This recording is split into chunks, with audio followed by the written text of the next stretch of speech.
It's the clarification of it all, man. And that's huge. So when we do start, because we're gonna start in a minute, I got everything recording right now. But like you said, I chop it up, edit up how I want to. How did you attain some of your understanding, wisdom, knowledge, everything? Was it all school, or was that just self-taught books, everything like that? Keep it 100, man. It was zero school. Zero.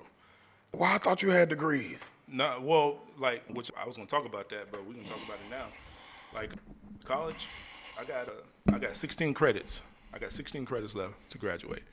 I have zero desire to go back to get it.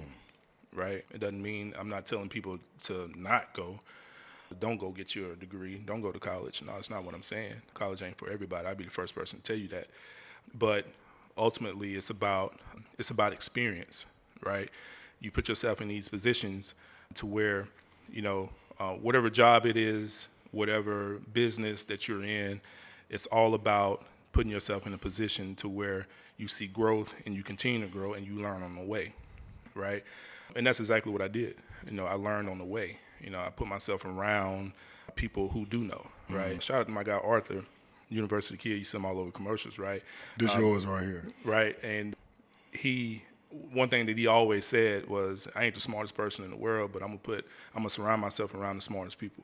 Yeah, right? I heard about if you take the 5 people that you hang around the most and you divide them by 5, that's probably going to be your income. Yeah. And so it sounds like you made a smart decision to surround yourself with, intelligent people. Yeah, man, it's placement. Yeah. That's what it's about. It's placement. Find that career that that you can thrive in, right? And once you get in that particular career, in that particular field, right, you watch, you observe, you watch everybody around you. You continue to surround yourself around those people who are in a better position than you are, and you learn from them, right? You grab those jewels and those gems at any moment that you can, and you apply it, right? So it's all about the people you surround yourself with, like you just said, man. If you don't have the right people around you, you're not going to succeed. And that goes all the way down to your family, your spouse, significant other. All of those people play a significant part in your success, man. All of them. Yeah, you just touched on basically my first question, which is, how can I, as a young man or unlearned aged male, how can I implement financial literacy? Because that sounds like that you saying that you gained some financial literacy along your journey.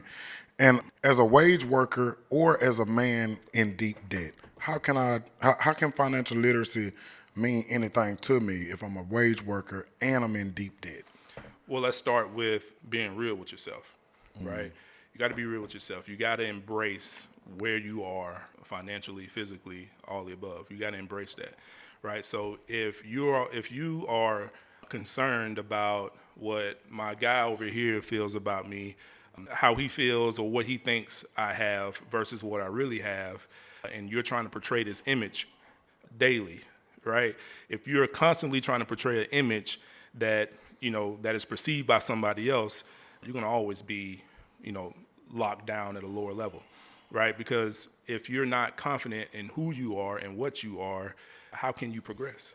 How can you, right? So take, for instance, if I got $100, let's break it down in simple terms, right? I got $100 and I don't get paid again until next week. Right.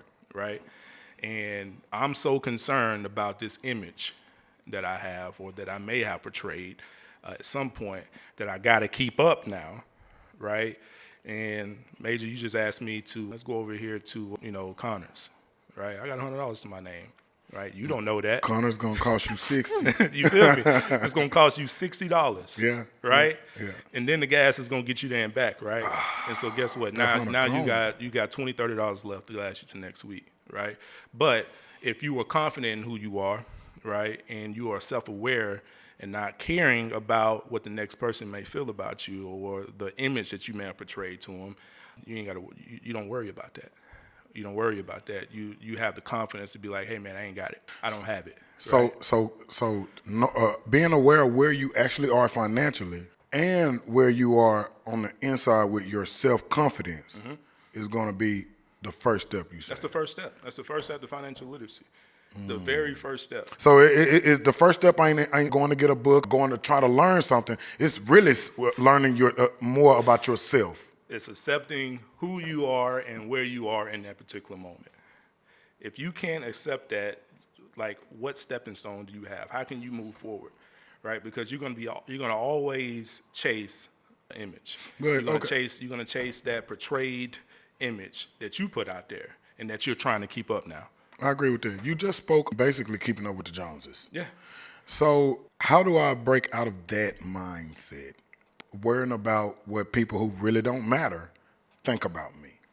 It's really self-reflecting, right? You have to find that space to where you no longer care, all right? I battled with that for years, right?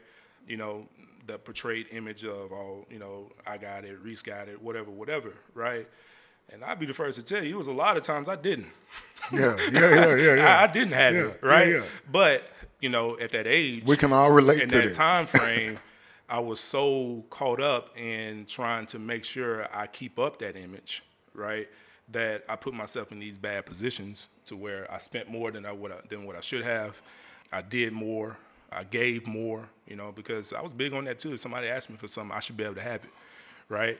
And then, you know, if I don't have it, all right, well, there's this saying that people will say, oh, well, and he ain't really got it like he say he do, or like what people really think he does. You know what I'm saying?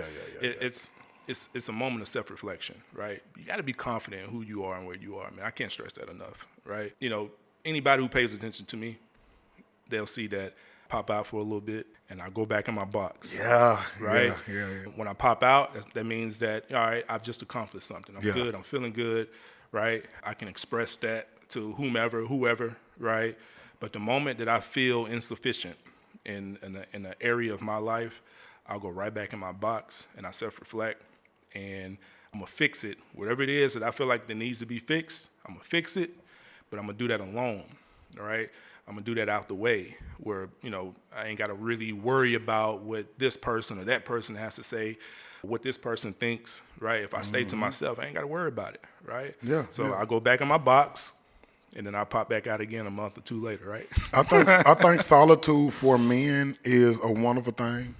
And I think more men should deal with and practice solitude. But sometimes it can be a hard thing to do, especially with I got a family or I got kids or I live with someone else other than myself. I'm not completely independent. And I know you probably been an independent male for the most part of your life. So what about the guys who are in a different type of situation who can't go to a cubbyhole or separate themselves from the world? You see what I'm saying? For a period of time, because that is a healthy thing to do, and I do that as well. Yeah. I do that as well. I stay out the way, and just because I'm out the way doesn't mean that I'm not up. And I don't mean up because I don't know what people, I don't mean it like that. But just because I pop out don't mean I'm right. either. You know what I'm saying? Me and my wife just might be going out on a nice night on the town. So what about the people who might feel like, well, this sounds fine and good, you know what I'm saying, going into a cubbyhole or whatever, trying to, play solitaire with myself, you know what I mean, for a little while until I build myself back up to a point where I'm comfortable coming back outside or whatever. What about those guys? You either find peace, or you find a vice, right? Mm-hmm. One's good, one's bad, right? And I can only speak for myself in this particular situation when I say find peace. My peace is getting into the gym early in the morning, right? And then, I might leave the weight room and I go, to a basketball gym and I go play, right? That's my space where I'm able to let my thoughts go whichever direction it needs to go in, right? But I can do that in peace, though, right? Yeah. So if you don't have the ability to be able to just go in what I like to call the box, or like my guy, shout out to KT, the dungeon, right? I call it the dungeon with him. If people don't have that ability to do that because you got people around you that depend on your presence, then you find peace. You find peace in something that allows you to just, let your thoughts, let them go, right? Yeah. Whatever it is that's on your mind, you got to find something to do in order to be able to find that peace, to be able to let that go. If you don't find that peace, you end up finding a vice. And that vice is a drug, it's alcohol, it's sex, right? It's whatever that ultimately will end up playing against your favor. So you're saying a positive outlet or a negative outlet. You're gonna do one. It's one of the other. And so you might as well go ahead and go to the positive way. Find you a positive outlet. Because if you don't find a positive outlet, you're gonna find a vice. It's inevitable. You will find a vice. You wouldn't think that the things that you are saying is financial literacy, but it is. All of it plays into it. 100%. Without a clear mind, man, you can't do anything. Nah, you can't do it. You can't make a good decision without a clear mind. You can't do it. It's impossible. Yeah, think about it. I agree with you. You can't. Okay, now we was just talking, and you brought up college, but I want to pose the question: is college truly the best option? And I'm talking about black males. Equity, diversity, and inclusion will be a thing of the past, coming at the top of 25 when the president takes office. Right. So I can't answer if it's the correct route to take, but what I can say is I think everybody should try it. Right. I think everybody should give it a chance, give it a shot, and a true shot, not just I'm gonna show up. Right. There's a difference between showing up and actually doing the work. Right. We all know college isn't for everybody, right? But how do you know if you don't really give it a legitimate shot? You know what I'm saying? So I encourage all to give it a shot, but I will be the first to tell you that, I didn't finish. I'm right there at the edge of it. You know, I can go back and finish anytime I want to, but I don't really have a desire for it because, you know, I've built something in myself. I've built a career, built a brand, right, in what I do. So at this particular moment, I don't have a desire for it, right? But you still advocate for higher education? Yeah, absolutely. I think everybody should give it a chance because at the end of the day, does it give you an advantage? Absolutely. It does. Whether you want to believe it or not, it does give you. And when I say you, I speak for everybody out there because that degree, that piece of paper, you know, it opens more doors for you initially than what you can do for yourself without one. And I think this is a perfect segue into investment, right? Because going to college is an investment in yourself. You're investing in yourself, and the best investments to make is what? Investment in yourself, right? So you're investing tens and thousands of dollars now to gain some type of advantage or financial advantage 4, 6, more or less years later, right? It's all an investment. So how does investing work? Is investing a thing that I can do today and I can reap benefits tomorrow, or is investing some long-term fairy tale that you're talking about? What's an investment? Being realistic, right? Because we hate that we don't in the community. That word right there sounds far off. Right. Yeah. And we're going to get into why it feels that way to us. But investing is, you know, buying into an asset. When that asset can be a piece of land, property, a stock, whatever it is, buying into it now with expectations of it being worth more later on down the road, whether that's months, years, whatever, right? You're doing that with an expectation of it being worth more later on. So just like going to college, you invest in yourself now to where 4 to 6 years down the road, you're going to be worth a little bit more because that paper puts a little bit more value on your name and who you are. So investing, yes, I think people should do it. Am I the most qualified person to talk about it? Absolutely not. But I do have enough knowledge in it to understand and be able to comprehend it and, you know, and place, you know, a couple of gems and, you know, and people out here to be like, you know what, it might be a good idea. It might be because, yeah, man. But I think, and here's the point that I really want to make with investments, right? Investments take time, right?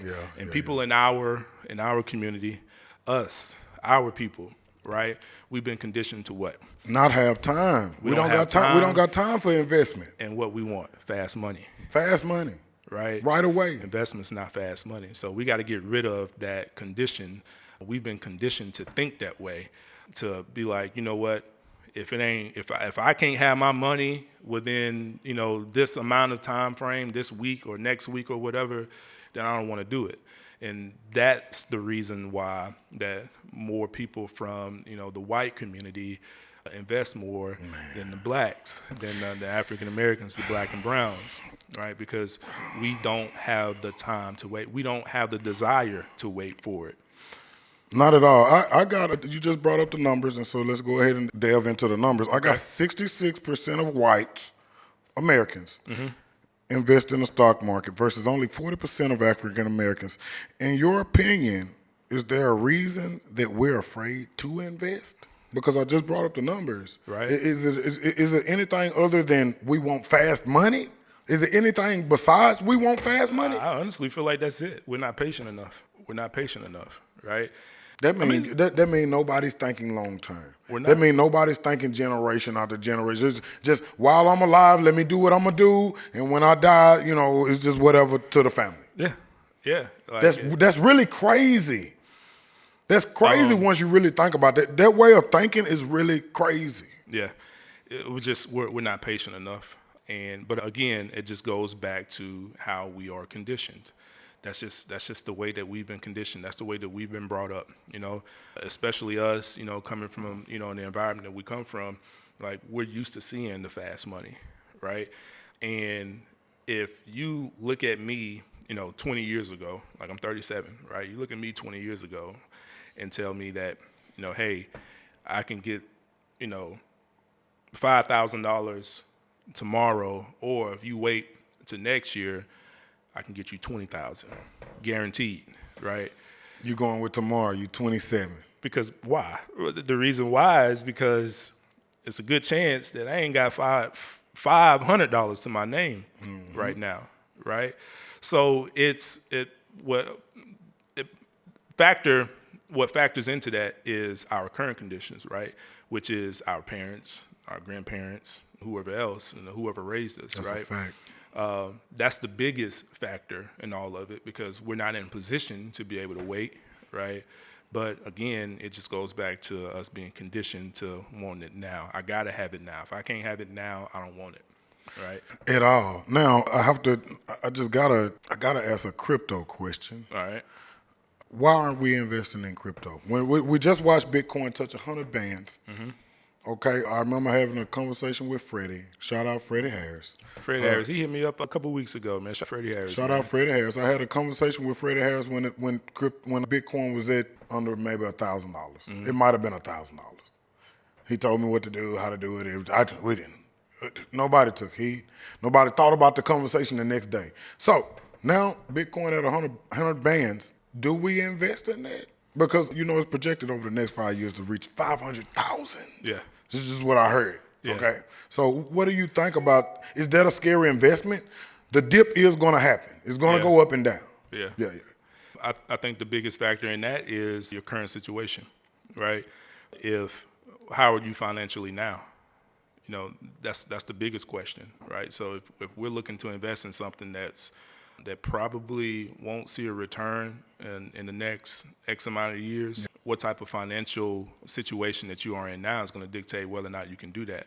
Now, somebody that has, that's doing well for himself and, plenty of money in the bank, he's more likely to invest in that than the person over here that, might just have, $1,000, couple $1,000 in the bank, right? Because what's the per right now, per share? For Bitcoin? 102, I think, right now. Right. So it might be at 103. Right. So, But it's been dipping from 97 to about 103. Right. But ultimately, to see a huge, like I love us, man. I love our community, but we want to see a big investment turn into something immediately. And for us to, invest, a couple $100, few $100 in something in this particular moment, like just think about it. You got $1,000 in the bank, right? Taking $300 out to invest in something that you're not going to see a return in for the next couple of years. I'm just throwing a number out there, right? Even if it's just a year, right? Yeah. You're not so quick to invest that $300 into a stock or a crypto, knowing that you're not going to get a return in that for the next year.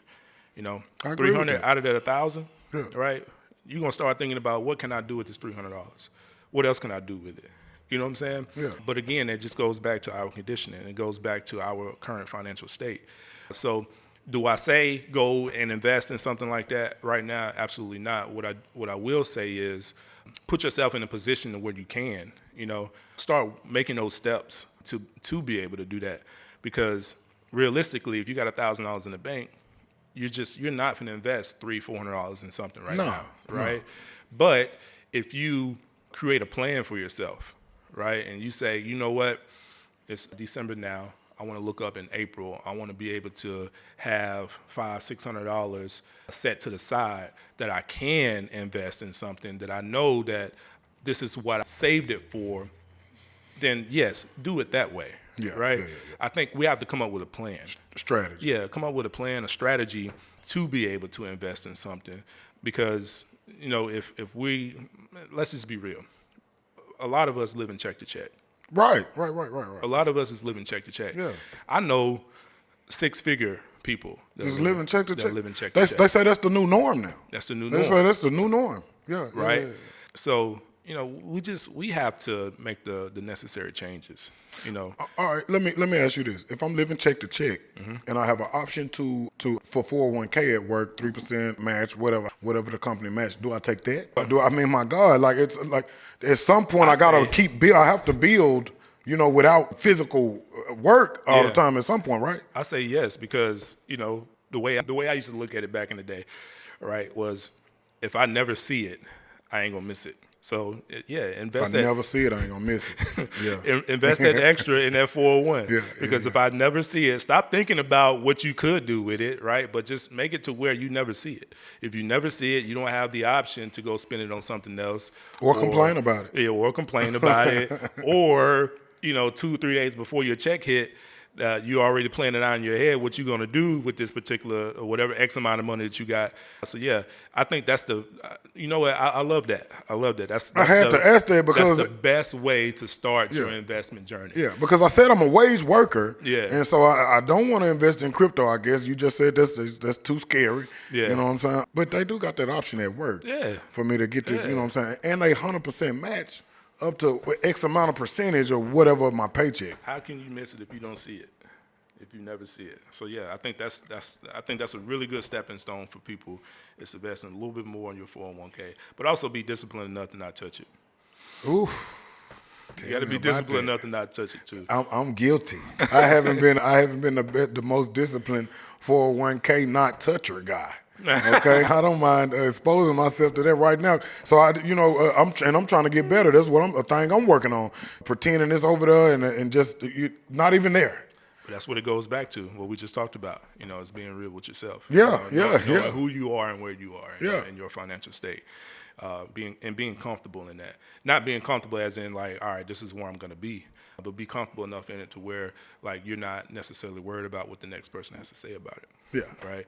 So man, like I agree with that 100% for sure. A good question to ask yourself when it comes to financial literacy is not only like just knowing the definition of financial literacy, which is really knowing and having the financial skills and being able to use those skills to gain some type of advantage, to effectively gain an advantage. That's my definition of financial literacy, right? But it's a question that I like to ask, which I don't need an answer for, but it may trigger some part of our people's brain to make them be like, oh, you know what? I understand a little bit more. But what is your relationship with your money? With your money, how is your relationship? Is it an open relationship? Is it trustworthy? Do you trust yourself with your money? Right? Is it a one-way street? Right? Like you have to ask these questions about yourself, right? With your own money. How is your relationship with your money? And I think that's one of the first keys to shed light on when it comes to really and truly understanding the financial literacy. You have to know your relationship with your money. Do you trust yourself with your money, right? Do you get $1,000, right? And I just like to use examples, right? Yeah. Do you get $1,000? Like I give you $1,000, Major. right? Money that you weren't even expecting. All right, there's two ways that you can look at it, and there's only one correct way, right? And that is, are you going to look at how you're going to spend it or how you're going to save it, right? When you get money, My preconditioned mind is going to look at it on how I can spend it. how you can spend My it. preconditioned mind is going to look at it how fast can I spend it? How fast? And not even on what value can it bring to me when I do spend it, or definitely not how can I save it. That was preposterous to ask me that right there, and I'm from the culture. So my mind is going to ask myself, how fast can I spend this bando? Listen, I will be the first to say, like, these are all challenges that I had, in my journey, right? You come across money that you were not expecting. Like, it's literally two ways you're going to be able to look at that. Like, are you looking at how you're going to spend it and what you're going to spend it on? Or are you looking at, how much of it can I save? How much of this can I put to the side? Now, words you've been using throughout the pod tonight is conditional. So depending on my condition, if my condition is my light bill already $430 is due, I'm already behind on the rent, I ain't paid the rent guy, whatever, and it's X amount of dollars is due. The $1,000 that God just blessed me with through you, it's already gone anyway. All I can do is match it up with my little check Friday. You just said we live in check to check. Yeah. I'm check to check. I'm behind on all my bills. Praise God that you came through. But I probably ain't gonna spend $1,000 on my bills either. I'm probably still gonna be. That's what I was just about to say. Are you disciplined enough to put it towards whatever it is that you needed? So regardless of if you're already behind on something, right? But if it's money that you weren't expecting, are you disciplined enough to take that money and put it towards what you're behind on? You know what I'm saying? Listen, I've been there. Bro, I was not a citizen. You feel me? You know what I'm saying? I was not a citizen. Wasn't even a real person. Man. Right. You know what I'm saying? So, like, I've been there. I understand it.